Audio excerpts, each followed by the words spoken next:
Hola, soy Adelaida y formo parte del equipo docente del Instituto Valenciano de Terapias Naturales.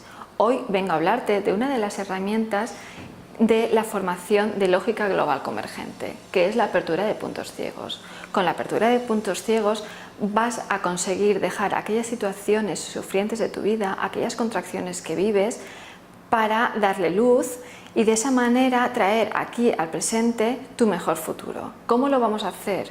Vamos a aprender a dejar de un lado el ego y hacer una conexión lógica, coherente y cohesiva con tu ser original. De esa forma, en cada una de las situaciones que tú vives, vas a ver cuál es el mensaje que está detrás para hacer realidad tu mejor futuro.